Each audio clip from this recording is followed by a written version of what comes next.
I knew something was wrong the moment I saw her, arms crossed, lips pinched so tight they nearly vanished, standing on my cabin porch like she was personally sent by the universe to ruin my day. HOA Karen, the self-appointed sheriff of Pine Ridge Community, and she had no idea who she was dealing with. The screen door creaked behind me as I stepped outside, holding my morning coffee like a fragile symbol of peace. A peace I already knew she wouldn't allow. "There is no way you're staying here," she snapped, jabbing a finger toward my chest. "This cabin is supposed to be vacant, and don't pretend you have permission." It was barely 8 a.m. I took a slow sip before answering. "Good morning to you, too." Her eyes narrowed into slits. "Don't you smart-mouth me. I'm the president of the Pine Ridge HOA, and I've already filed complaint about your vehicle. That truck is not allowed here, and I don't recognize you." I almost laughed. She didn't recognize me because she wasn't supposed to. I'd intentionally kept a low profile since arriving 2 nights ago. No introductions, no neighborly small talk, no explanations. After all, I came here for solitude, for quiet, for one final week of deciding whether I was ready to let go of the past, or whether the past still needed settling. But Karen didn't care about any of that. All she saw was a man she didn't approve of. I said calmly, "I have every right to be here." "Liar." She pulled out her phone like it was a weapon. "This cabin belongs to the Delaney family, and I personally confirmed they haven't authorized anyone to stay here. You're trespassing, and I'm calling 911. I finally set down my mug. This was going to be interesting. The truth was simple. The Delaney family did own the cabin. But what Karen didn't know, what she had absolutely no way of guessing, was that I was a Delaney. Not by name, not anymore, but by blood. My mother was a Delaney before she married my father. The cabin had been passed down quietly, almost forgotten in legal paperwork, until I came across the documents in her estate after she died earlier that year. She never returned here after the 1980s. Too many bad memories. Too many reasons she didn't talk about this place. I came to understand those reasons far too late. Pine Ridge looked peaceful from the outside. Rustic homes, tall pine trees, a lake so still it reflected the sky like glass. But under the surface, it hid rut, and one of the biggest sources of that rut stood right in front of me, already dialing 911 with the smug confidence of a woman used to getting her way. She didn't know me, but I knew her. I'd read the HOA complaint reports going back years. Petty fines, arbitrary threats, bullying disguised as community enforcement. Most of them signed, Karen Williamson. So when she barked into her phone, "Yes, operator, there's a dangerous trespasser at Pine Ridge Cabin number 12. I fear for my safety." I wasn't even surprised. What did surprise me was a flicker of satisfaction in her eyes. She wasn't afraid. She was enjoying this. I said again, "There's no need for—" "You keep your hands where I can see them," she snapped. "People like you think you can break into our community and take over. Well, not on my watch." People like me. There it was. I almost told her the truth right there. But something stopped me. Maybe it was a way she glared with complete certainty that she controlled this place. Maybe it was the fact that she hadn't even asked my name before deciding I didn't belong. Maybe it was a bitter memory of what this community did to my mother. But mostly, it was curiosity. What would happen when the cops arrived? Would this woman feel even a flicker of doubt when she realized she'd misjudged the situation so massively? Or would she double down, like every bully I'd ever met? Only one way to find out. The wail of distant sirens drifted through the trees. Karen straightened, beaming. "Oh, good. They're close," she said briskly. "When they get here, you're going to wish you never set foot on Delaney property." Delaney property. Ironic. I leaned against the porch railing, taking another sip of coffee. "What exactly do you think they're going to do?" I asked. She smirked. "Arrest you, remove you, fine you, whatever it takes to keep the riffraff out." "Riffraff," I repeated, amused. "You heard me." The pine needles rustled with the approaching patrol car. 2 cruisers pulled up, tires crunching on gravel. The moment the officers stepped out, Karen bolted toward them with dramatic urgency. "Officers, thank goodness. That man is trespassing in our community cabin. He refuses to leave. I fear he may be dangerous. The two deputies, one older, one younger, exchanged glances. The older one, Deputy Brooks, nodded slowly and walked toward me. He was tall, with tired eyes and a calmness Karen clearly mistook for obedience. Then his gaze reached my face, and he stopped. For a second, the wind was the only sound. Then his expression changed. Recognition, surprise, a moment of hesitation. "Sir," he said carefully, "can I get your name?" I held his gaze. "Elias." He cleared his throat. "Last name." I waited one beat, just one, and answered, "Delaney." Behind him, I heard Karen sucking a breath. But it wasn't a reaction that caught me off guard. It was the deputies. Both men straightened. Not casually, not politely, but sharply, respectfully, almost ceremonially. The younger deputy tipped his head. The older one lifted his hand and gave a small but unmistakable salute. "Welcome back, sir," Deputy Brooks said quietly. "We didn't know you'd returned to the ridge." Karen's jaw fell open like a broken hinge. I crossed my arms. "Is there a problem?" Brooks shook his head. "Not at all. You're on your family's property. You're fully within your rights to be here." His eyes flicked toward Karen, whose face was now the color of wet cement. "Did you confirm ownership before calling us?" She sputtered. You, Delaney? That can't be right. The Delaneys abandoned this place decades ago. His lying." The younger deputy stepped forward. "No, his telling the truth." The look on Karen's face was priceless. Her world, built on self-appointed authority, was collapsing thread by thread, but she still wasn't done. "I demand you escort him off the property," she blurted. "There's clearly some estranged nobody trying to take control of the cabin. I've run this HOA for 8 straight years, and I know this community better than anyone." Deputy Brooks let out a slow exhale. The Delaneys built this community.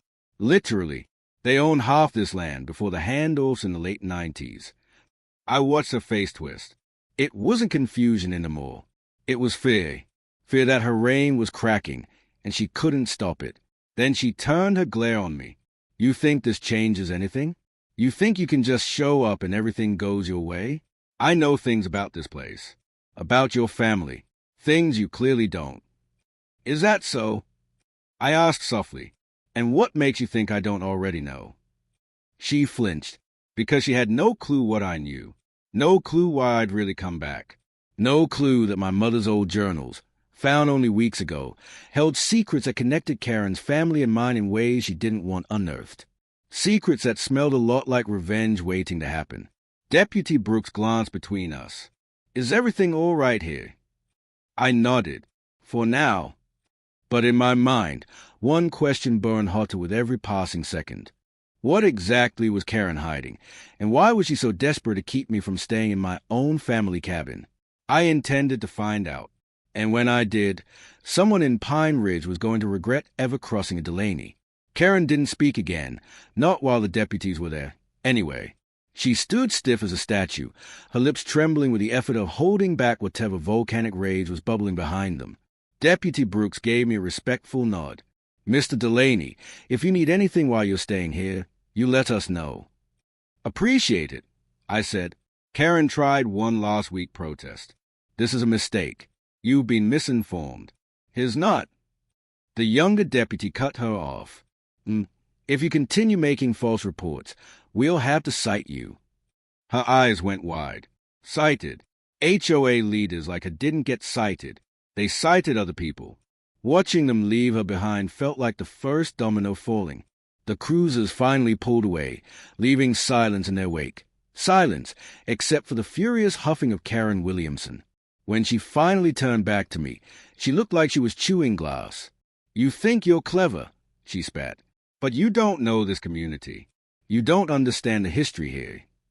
"I'm learning," I said. "Fast." Her eyes darted left and right, as if afraid someone else might hear. Then her voice dropped to a near whisper. "You shouldn't have come back, Elias Delaney. Your family left this place for a reason." And with that ominous warning, she stormed away, her cheap flip-flop slapping angrily against the gravel. I watched her go, but my mind was already racing. What did she mean by reason? What was she so desperate to keep hidden? And why did the deputies look at me like they recognized a ghost? The answers, I knew, were in my mother's journals, the ones I hadn't opened since arriving. Not because I didn't want to, but because part of me was still afraid of what I'd find. The past never stays buried. I made a fresh pot of coffee inside the cabin and pulled the battered, leather-bound journal from my bag. The edges were frayed, the pages fragile, but my mother's handwriting danced across them with surprising elegance. I flipped to the section marked in red ink, a section I barely skimmed before leaving the city. Summer, 1987. Something is wrong in Pine Ridge. Something I should have told Elias one day, if I ever found the courage. A chill crawled up my spine. My mother almost never wrote in a way that hinted at fear. She'd been strong, still wrapped in warmth. But here, every line felt tense, nervous. The Williamsons are tightening their grip on the community again. They are claiming they can manage the land better than the families who built it. They want to buy everyone out. They want control over everything, and they'll do anything to get it. Williamsons, Karen's last name. Interesting. I kept reading.